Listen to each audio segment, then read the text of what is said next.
Bora lá, gente. Vamos falar um pouquinho mais sobre a história do investimento e por que é importante investir. Relembrando você aí, por que é importante investir? Por que isso está cada vez mais um assunto presente na cabeça das pessoas? São dois motivos principais, tá, gente? Primeiro motivo, as pessoas estão vivendo mais. Estão vivendo cada vez mais. No século passado, né, na década de 40, na década de 50, as pessoas, sei lá, se aposentavam com 65 anos e viviam até os 70, até os 67. Era essa a expectativa de vida das pessoas. Elas não precisavam de muito dinheiro na aposentadoria, porque elas não viviam muito, né? Hoje as pessoas estão vivendo 80, 90.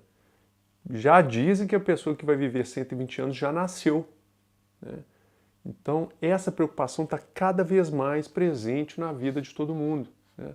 Depois que eu me aposentar, eu vou viver 20, 30, 40 anos.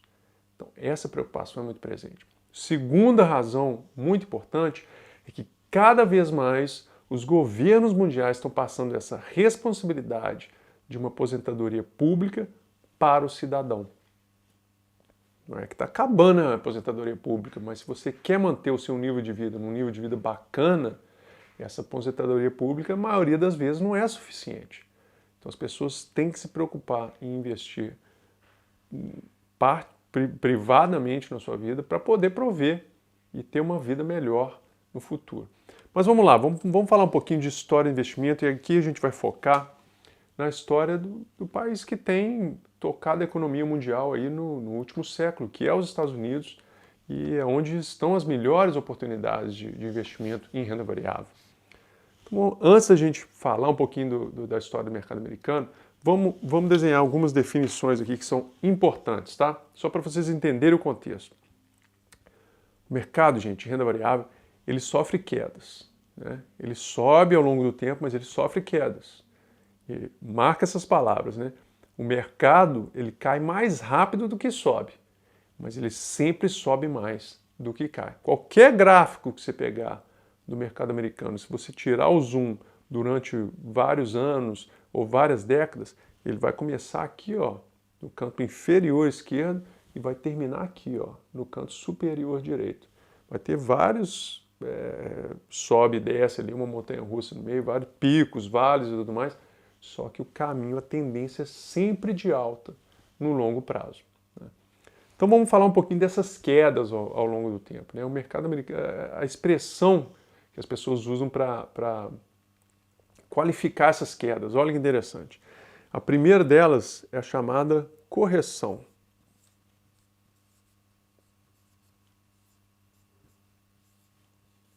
A famosa, né? Correção.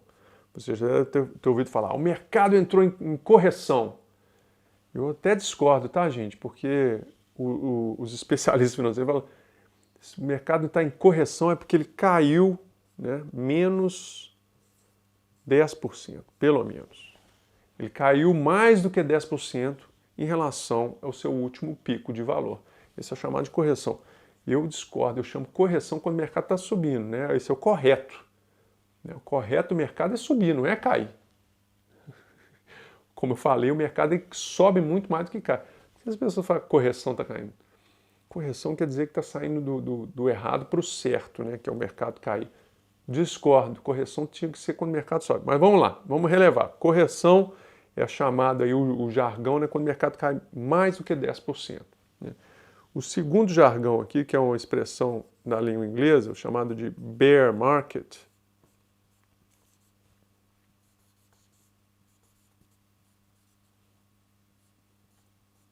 bear market, tá? É quando o mercado cai mais do que 20%. Se o mercado caiu 10%, correção, caiu 15%, 20%, bear market. É o mercado do urso. Vou fechar aspas aqui. É o mercado do urso, porque o urso geralmente ele ataca dando patada de cima para baixo. Então, o mercado está sofrendo com uma patada do urso, ele caiu 20%. Se o mercado continua caindo 10, 20 e ele chega a 30% de queda, é o que a gente chama de crash.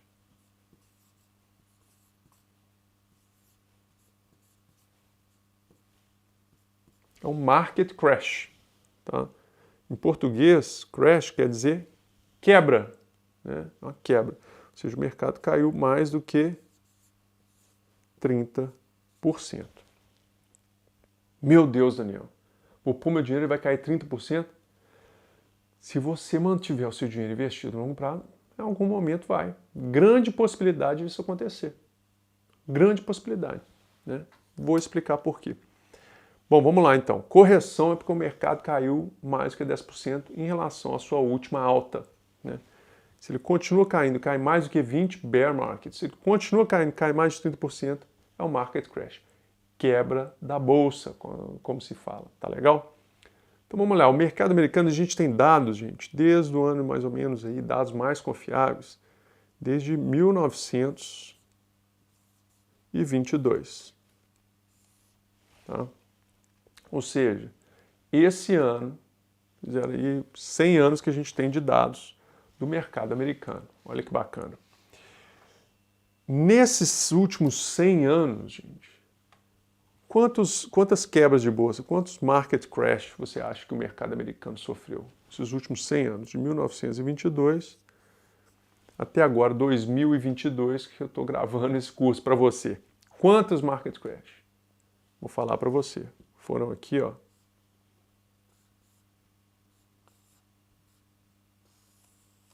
15 market crash. Não acredita? Então vai pesquisar. Exatamente, gente. Quando eu faço essa pergunta para a maioria das pessoas, faço essa pergunta para meus clientes, eles falam, 4, 3. Porque as pessoas têm muito na cabeça, quebra de 1929, sei lá, 2000, né, atentado terrorista, 2008, Covid, né, todo mundo tem essas lembranças de grandes, assim, mas se a gente for olhar todo o percurso do mercado, nesses últimos 100 anos ele caiu mais do que 30%, 15 vezes. O que isso quer dizer? Pega a calculadora aí, vamos pegar a calculadora aqui, vou pegar aqui, ó. Divide aí 100 anos, divide 100, dividido por 15. O que isso quer dizer?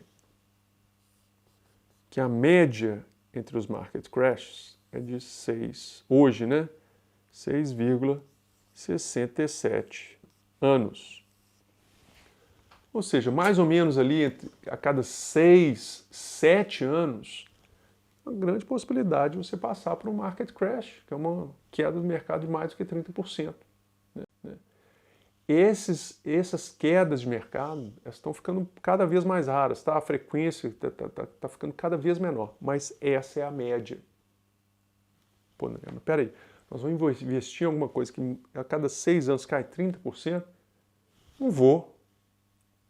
Mas olha que coisa interessante. Agora são os dois dados positivos que falam por que a gente investe no mercado. Por quê? Né, tem que ter alguma razão. Tem que ganhar dinheiro. Como é que a gente vai ganhar dinheiro investindo no mercado? Né? Primeiro ponto, olha que coisa bacana. Depois de cada uma dessas quedas, essas quebras de bolsa, né, em média o mercado retornou 20%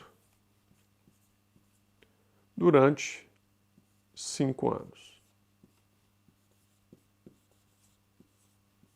5 anos seguintes após a quebra da bolsa, ela retornou pelo menos 20% positivo durante 5 anos em média.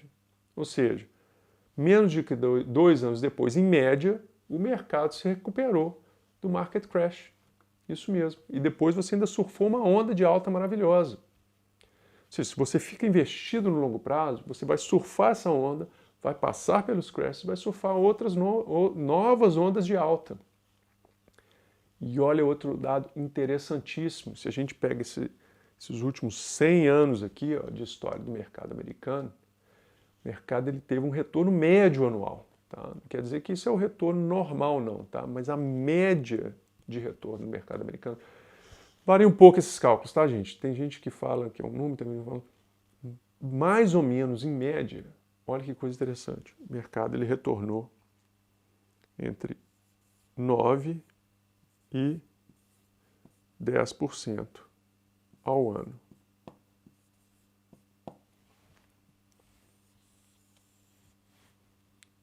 Esse é o número que você tem que marcar na sua cabeça. 9 a 10% ao ano. Você quer estar investido no longo prazo em algo que vai te retornar pelo menos aí, ó, cerca de 9 a 10% ao ano em dólar? E eu não tenho a menor dúvida. Isso aqui é um dos grandes ensinamentos que eu tive quando eu comecei, que eu aprendi, né, quando eu comecei a me especializar nessa profissão. Comecei a estudar um pouco mais de história sobre o mercado americano. Isso é uma coisa impressionante, né? Então, gente, só para reforçar agora que você sabe um pouquinho mais sobre os ativos financeiros, né? Sabe um pouquinho mais sobre a história do mercado americano, deixa eu mostrar aqui para vocês o que esse mercado faz ao longo do tempo. Isso mesmo. Olha aqui que coisa interessantíssima. Vou mostrar esse. Dá uma olhada nesse gráfico aqui, ó. Peguei um gráfico aqui, ó, do século passado, de 1900 até 2000, tá? Representando como se comportaram inflação, títulos do governo americano, títulos de dívida privada, média, tá? Isso é média, e o mercado de ações americano. Período de 1900 até 2000, 100 anos, 101 anos. Tá? A inflação, dá uma olhada aí, ó. $1, a inflação transformou $1 em 24 dólares. Ou seja, alguma coisa que custava $1 no início do século passou a custar 24 dólares 100 anos depois. Tá? Olha aqui, títulos do governo de longo prazo que tiveram um retorno aí de cerca de 4,1% nesse período. Se você investiu $1 nesse título e manteve ele investido durante 100 anos, esse $1 virou 57 dólares. Ganhou da inflação, né? Mais que dobrou a inflação. Foi bom, foi realmente bom. Títulos de dívida, em média, aqui, né, que tiveram um retorno de 4,8% ao ano. Esse $1 transformou esse título em 120 dólares, 119, né, aqui no gráfico. Olha que coisa interessante, gente. Uma diferença de apenas 0,7% ao ano, 0,7% ao ano em média, praticamente dobrou o resultado de retorno, né, de um título de dívida privada para um título de dívida pública.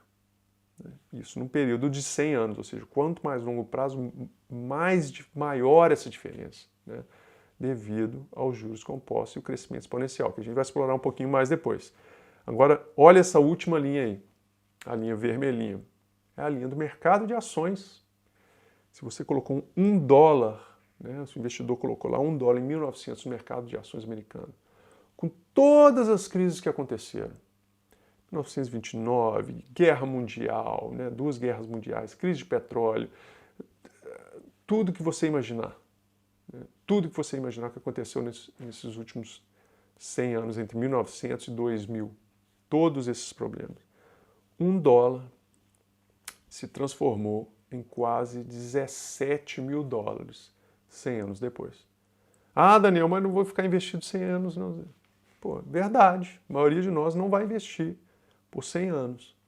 Mas, poxa, hoje eu já abri conta de investimento para meus filhos, que têm 5 e 3 anos. Imagina quanto tempo eles vão ter para ter esse dinheiro investido. Né? A gente está falando de anos, nós estamos falando de, no mínimo, décadas. Praticamente meio século, se eles quiserem, esse dinheiro vai estar investido e crescendo exponencialmente no mercado.